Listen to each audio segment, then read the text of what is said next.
satanique, comme il ne peut pas m'atteindre, il atteint ceux qui écoutent, ceux qui ne se sont pas préparés pour aller à l'église. C'est ça la Babylone. Alors comment sortir de là? Je veux vous donner un passage qui nous permet de sortir de là. C'est dans le livre de Daniel. Daniel chapitre 6. Daniel chapitre 6. Daniel. Je ne sais pas si vous avez trouvé Daniel. Il y a des gens qui sont repartis. Vous dépassez Ésaïe. Après Ésaïe, vous continuez, vous verrez Daniel quelque part. Alléluia. Avant d'arriver à Joël, à Amos, vous avez Daniel. Daniel, c'est après Ésaïe, après Ézéchiel, après Jérémie. Donc voilà. Jérémie, Ézéchiel, Daniel. Daniel chapitre 6. Église, amen. Amen. On va faire un effort pour terminer. Alors aujourd'hui, pour sortir de Babylone, il n'y a qu'une chose. Il y a une chose, c'est dans la situation de Daniel, comment Daniel s'est comporté devant la fosse au lion. Il y avait un roi qui l'aimait, le roi Darius. Il y avait un roi qui l'aimait, il y avait le roi Darius. Mais comme dans la cour, les gens étaient contre Daniel. Les gens étaient contre le Dieu de Daniel. Ils vont demander au roi de sortir des lois, de sortir des décrets pour que Daniel ne puisse pas prier. Parce que sa prière était puissante, parce que sa prière le gênait.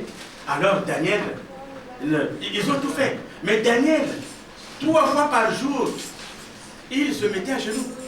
Vous allez lire à partir du verset 7. À partir du verset 7 jusqu'au verset 16, on n'aura pas le temps de lire. Sinon, vous allez jusqu'à la fin, bien sûr chez vous, jusqu'au verset 27. Vous pouvez lire tout le paragraphe, tout le chapitre de Daniel 6 à la maison. Vous allez lire le chapitre 6 de Daniel à la maison. Vous allez comprendre comment Daniel a résisté par rapport à l'abomination. On lui disait d'adorer d'autres dieux. Mais Daniel s'enfermait dans sa maison. Et comme il ne voulait pas se cacher, il laissait la porte ouverte, la fenêtre ouverte. Les gens venaient le trouver toujours en prière. Ils sont allés dire au roi, mais ton Daniel là, il continue de prier son Dieu. Alors, pauvre roi, on lui a fait prendre des décisions. Et la décision était qu'on mette Daniel à la fosse au lion. On va le jeter. Mais Darius aimait Daniel. Il se dit peut-être, il dit mon Dieu, il dit ton Dieu là, le Dieu que tu pries là, certainement qu'il te sortira de là. Certainement que ton Dieu va te sortir de là. Darius ne voulait pas, mais il était obligé de le faire. Et Daniel a été jeté dans la fosse. Il était jeté là-bas. Le roi Darius se dit, ah mon pauvre Daniel, j'espère que ton Dieu va t'aider. J'espère. Et quand il est sorti de là, Daniel dit au roi, verset 21, roi, vis éternellement. Mon Dieu a envoyé son ange et formé et fermé la gueule des lions qui ne m'ont fait aucun mal. Parce que j'ai été trouvé innocent devant lui. Et devant toi non plus, ô roi, je n'ai rien fait de mauvais. Amen. Amen. Les lions, d'habitude, avec leur gueule, mangent. Mais ils n'ont pas pu manger Daniel. Parce que Daniel était rattaché à son Dieu. Ce que je voulais te dire, mon frère, à chaque fois que tu vas aimer Jésus, à chaque fois que tu vas servir Jésus en vérité, comme il est dit dans Jean chapitre 4, Jean chapitre 23, verset 4, à partir du verset 4, la Bible dit, mais l'heure vient, elle est déjà venue, où les vrais adorateurs adoreront le Père en esprit et en vérité. Tant que tu vas servir Jésus-Christ, c'est pas un Dieu autre que lui. Mais tant que tu seras fidèle à Jésus-Christ, tant que tu adoreras Jésus-Christ, toutes les armes qui seront forgées contre toi seront sans effet. Amen. Alléluia. Amen. Toi, tu es différent. Dieu t'a mis à part. Ne te laisse pas entraîner par la mode. Aujourd'hui, nous voyons des enfants qui portent des gros pantalons. Des pantalons qui sont grands, c'est-à-dire qui balaient la route. Mais nous, hein, j'avais 15 ans quand je portais ce pantalon-là. Eux, ils pensent que c'est nouveau. Mais nous, on a déjà vu ça. Mais eux, ils pensent que c'est la mode. Vous appelez ça mode. Donc, la mode. Mais nous, on a déjà vu ça. Donc, quand je vois ça avec les jeunes, surtout les artistes, je ne sais pas quand je parlais des vedettes des églises, c'est des pantalons comme ça. Parfois, vous les voyez arriver avec les filles, des pantalons qui... Mais nous, on a déjà vu ça. Nous, ils appellent ça mode, mais nous, on a déjà vu ça. Donc, tant que tu seras rattaché à Jésus, tant que tu seras humble dans ta vie, tant que tu aimeras le Seigneur, tout ce qui sera fabriqué contre toi sera sans effet. Quand tu vas dans une église, l'évangile que tu écoutes, quand l'évangile n'est pas l'évangile de Jésus, quitte cette église. Ne reste pas là. Jésus n'a pas donné 50 évangiles. L'évangile de Jésus est là, dans ce livre-là qu'on appelle la Constitution de Dieu. Tant qu'on commence à sortir du domaine de Jésus, dernièrement, j'ai regardé un reportage abominable. Un homme de Dieu qui arrive, il n'a même pas prêché. Il demande ceux qui ont 50 $. Les gens de 50 $, on commence de 50 $ à 2000 $. 50 $. Et les gens de 50 $, quand ils déposent les dollars, c'est à peine qu'ils mettent la main là. Rien que rapidement. Rapidement. Mais celui qui a donné 1000 $, oh, c'est de la abomination. Dieu ne nous bénit pas à hauteur de ce qu'on lui donne. Parce que nous ne lui donnons que ce que nous avons. Ce que nous avons, c'est ce que nous lui donnons. Alors quand tu vas dans une église où la parole de Dieu n'est pas enseignée comme il faut, tu es dans la Babylone. Et je ne terminerai pas sans vous dire, il y a même des églises qui ont remplacé Jésus-Christ par les noms des gens. Il y a des églises où vous allez écouter, quand la personne parle, oh voilà, le frère un tel a dit. Ça, je vous le dis à haute voix, je ne peux pas me cacher. Vous allez entendre le frère Branham a dit. Le frère Branham a dit. Ils ont fait de Branham un dieu. Et ces églises-là, ces églises nous appellent, nous, des dénominations. Mais en réalité, les dénominations, ce sont ces églises-là. Parce que Jésus-Christ ne nous a pas enseigné Branham. C'est comme si aujourd'hui, Papa Priva, qui a été élevé pasteur dans cette église, quand il viendra prêcher, au lieu de prendre la Bible, il va dire, le pasteur Péléka a dit. Le pasteur Péléka a dit, voilà le pasteur... Mais c'est quoi le pasteur Péléka a dit? Il n'y a qu'un seul qui est mort pour toi et moi, mon frère. Un seul. Un seul qui a accepté de mourir. Tout simplement parce qu'il aimait les gens. Il ne voulait pas voir les gens souffrir. Lui, on l'a conduit à la croix. Il n'avait pas fait quoi que ce soit. Il était venu pour guérir les gens. Il était venu pour guérir les malades. Il était venu pour donner à manger à ceux qui étaient dans la souffrance. Mais cet homme-là qui n'a point péché, s'est fait pécheur pour toi et moi. C'est le seul. Et regardez toute la foule qui était là. Et même les gens qui l'avaient guéri, même les gens qui l'avaient nourri, même les gens qui l'avaient soigné. Tout ce monde criait au poteau, au poteau, au poteau.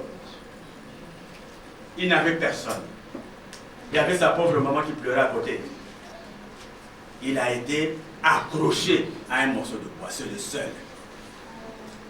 Lui, il a dit. Ce qu'il a dit, c'est la parole de Dieu. Mais aujourd'hui, quand vous allez entendre, voilà, le frère Branham a dit, Branham est assez connu. Dans presque tous les pays d'Afrique, Branham a de la place. Ici en France, il y a beaucoup de Branham. Le frère Branham a dit, le frère Branham n'est pas Jésus. Il n'est pas Jésus. Église, amen. Amen. N'allez pas dans les abominations. La seule parole, c'est celle de Dieu. Quand je vous dis Daniel, Daniel, c'est pas moi. Je m'appelle Daniel, mais c'est pas moi. Ce Daniel-là a vécu. Il a vécu à Babylone. Et à Babylone, il a même été responsable. Mais tout en étant responsable à Babylone, il n'a pas abandonné son pays. Il pleurait pour son pays. Il n'a pas abandonné son Dieu. Ne change pas. Ne quitte pas Jésus parce qu'on te donne à manger. Oh, parce que moi, ton Dieu est malheureux, je vais te donner à manger. Mais pour te donner à manger, viens prier mon Dieu. Non. Ne quitte pas Jésus parce que tu rencontres une fille. Et cette fille-là te dit, viens prier mon Dieu. Tout Dieu qui n'est pas Jésus-Christ n'est pas Dieu. C'est dans l'abomination. C'est vrai, les gens diront, mais eux aussi disent la même chose. Non. Quand vous allez dans la Bible, nous n'avons pas repris les passages, je ne sais pas de qui, de quel prophète, qui vient d'où. Jésus-Christ n'a pas repris les prophètes qui viennent d'où, parce que je ne veux pas citer des prophètes pour ne pas énerver beaucoup de gens. Mais soyez seulement rassurés qu'il n'y a qu'un seul Dieu. Et il y a même quelqu'un qui me disait, mais attends, mais pourquoi tu fais ça? Nous prions le même Dieu. On ne prie pas le même Dieu. Mon Dieu est différent. Amen. Alléluia. On ne prie pas le même Dieu. C'est comme si quelqu'un me disait, voilà, mais attends, mais toi et moi, le papa qui est passé là, c'est notre papa. Non. Il y a eu un mari de ta mère, et moi aussi, il y a eu un mari de ma mère. Mais en Christ, nous avons un seul Père. En Christ, nous sommes frères et sœurs. Église, amen. Amen. Bien-aimés, ne nous laissons pas tromper, parce que nous sommes dans les temps de la fin. La sœur qui faisait la modération a dit, nous sommes dans les temps de la fin. Dans les temps de la fin, toutes les abominations, nous les verrons. Aux États-Unis, il y a une fille qui est follement amoureuse de son père. Ils ont déjà 2 enfants, ils veulent se marier. Follement amoureuse de son père, donc elle ne peut pas vivre sans son père. Et le papa, c'est sa propre fille. Celui qui est géniteur de cette fille-là. Je ne veux pas faire la comparaison, c'est comme le pasteur privat, ça n'arrivera jamais. Et la petite qui est là, ça n'arrivera jamais au nom de Jésus. Une fille à qui tu donnes la vie tombe amoureuse du père. Et le père est en train de tout faire auprès des autorités qu'on lui permette le mariage avec sa fille. C'est de l'abomination. Nous sommes dans les temps de la fin, bien-aimés. Nous sommes dans les temps de la fin. Alors faisons attention. Ne perdons pas notre temps avec des choses qui ne fortifient pas. Il est temps pour nous de nous tourner vers notre véritable Dieu. Tu t'aimes, tu dis à ton frère, Jésus-Christ t'aime. Jésus-Christ t'aime. Alléluia. Dis à ton frère, Jésus-Christ t'aime. Alléluia. Bien-aimés, nous allons terminer. Nous nous excusons un peu pour ce temps qui est un peu plus... Donc il y a 2 modes de vie. Il y a 2 modes de vie. Il y a un mode de vie charnel. Et pour ceux qui veulent prendre la référence, ils peuvent prendre ça, ils peuvent lire ça dans Deutéronome 30. Deutéronome 30, versets 15 à 20. Deutéronome 30, versets 15 à 20. Il y a 2 modes de vie. Il y a un mode de vie qui est charnel. Dans ce mode de vie, de la journée ne se passe pas sans que tu aies avalé au moins 3 bouteilles d'alcool. Tu dis que tu vis. Là, tu rentres, les yeux deviennent brillants, tu deviens très fort, tu deviens éloquent, parce que tu as pris de l'alcool. Et ce mode de vie conduit aussi à la fornication. Tu es marié? Non. Tu penses que ce n'est pas suffisant? Alors tu vas vendre ton corps. Mais les hommes ne vendent pas. Si, les hommes vendent aussi le corps. Il y a des hommes aujourd'hui qui vendent leur corps. Et ils vivent de ça. Tu es un homme, tu vends ton corps. Madame croit que tu travailles, je ne sais pas, à Mélin. Au fait, à Mélin, tu vas seulement pour vendre ton corps. Tu as un endroit où tu le vends. Et madame, à la fin du mois, attend l'argent du mari. Tu es une dame, tu vends ton corps. Tu es un homme, tu ne fais rien d'autre que du mal. Tu ne peux pas parler du bien de quelqu'un.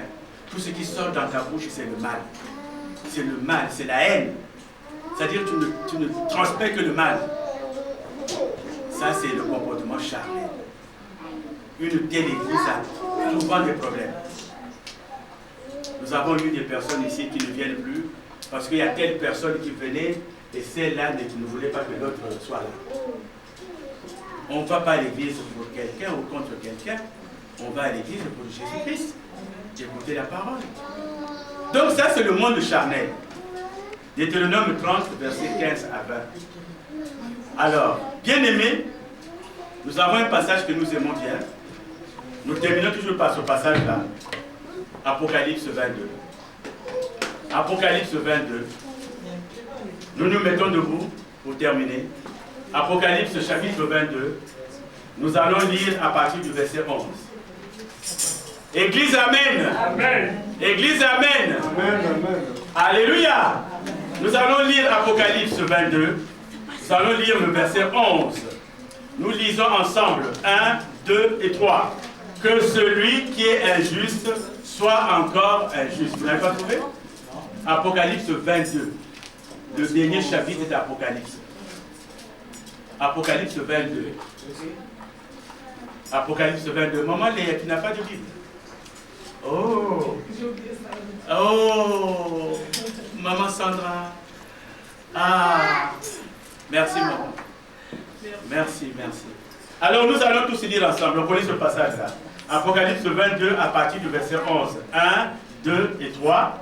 Que celui qui est injuste soit encore injuste. Que celui qui est souillé se souille encore. Et que le juste pratique encore la justice. Et que celui qui est saint se sanctifie encore. 12. Voici, je viens bientôt, et ma rétribution est avec moi, pour rendre à chacun selon ce qu'est son œuvre. 13. Je suis l'alpha et l'oméga, le premier et le dernier, le commencement et la fin. 14. Heureux ceux qui lavent leur robe, afin d'avoir droit à l'arbre de vie, et d'entrer par les portes dans la ville. 15. Dehors des chiens, les enchanteurs, les impudiques, les meurtriers, les idolâtres, et quiconque aime et pratique le mensonge. Verset 16. Moi, Jésus, j'ai envoyé mon âge pour vous attester ces choses dans les églises. Je suis le rejeton et la postérité de David, l'étoile brillante du matin. Amen. Seigneur, cette parole, c'est la tienne. Qu'elle produise l'effet que tu as prévu. Et nous savons que nous avons quitté la Babylone. Au nom de Jésus. Amen. Amen. Soyez bénis. Amen.